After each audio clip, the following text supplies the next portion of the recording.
Mary had a little clam, not the kind you find buried in sand, silent, wet, and tasty with lemon. No, his name was Clamuel Hardboil. He wore a trench coat that dragged behind him like a bad memory and a fedora that stayed low like a shul kid when the teacher asked for volunteers. He never smiled unless the case was cracked or the juice box was grape. Most days he just sat on the windowsill watching the rain, thinking about crime. That morning Mary found him staring even harder than usual. "It's gone," she said. "The unicorn drawing from the fridge." Clamuel licked his cinnamon cigar and stared into the distance.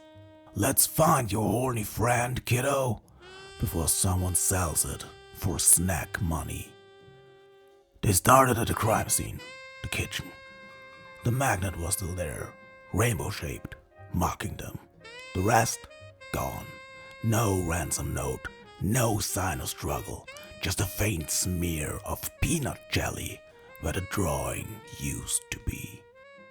"Sloppy," Clam said, "means it was fast, a crime of opportunity. Someone got greedy."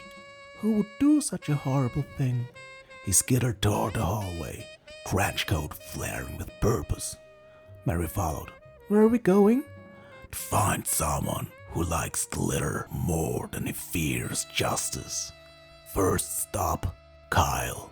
He was building a fortress with blocks on the living room rug. A small smile, suspicious posture. Kyle didn't like unicorns. He said they were for babies, and once claimed they were a waste of magic. "You see anything unusual?" Clam said. "Yeah, you're a talking clam."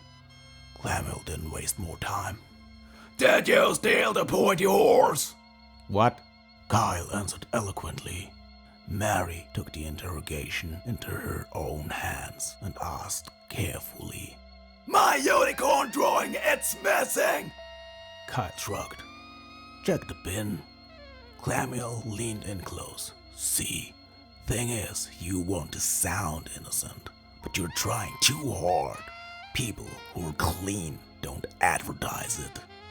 Kyle's smile faded. "I didn't take it. I don't need more trouble. But I saw Greg near the fridge. He had peanut butter fingers." Greg. The name fell like a wrecking ball on a dollhouse. Greg was a wildcard, toddler, teether, chaos wrapped in onesies.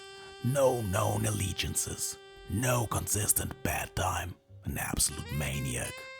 They found him in the playroom, babbling to no one and licking the wall. Behind him, a trail of peanut butter smeared drawings. Clamuel approached slowly.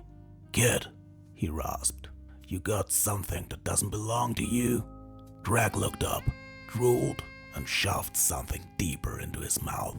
Clammed off, shell first, and came up with it. Crumpled, sticky, but still shining with glitter. Mary gasped. "You found it!" Clam held it out with care. It was almost too late. One day, we might not be so lucky. They walked back in silence, rain tapping a steady beat on the window. Mary put the drawing back on the fridge, anchoring it with a rainbow magnet. She turned to Clam. "Why do people take things that don't belong to them?" Clamuel took another lick from the cinnamon cigar. "Sometimes it's envy, sometimes it's greed, and then there are those that destroy what they can't understand, just to feel like they're in charge." Mary nodded slowly. "What if they come back? Will it ever stop?" Clam stared out of the window and observed the rain. "They'll try." He turned toward Mary and stared her reassuringly into her eyes. "But so will I." And just like that, Clamuel Hardboil disappeared into the dark corridor and burrowed into the soil of a potted plant.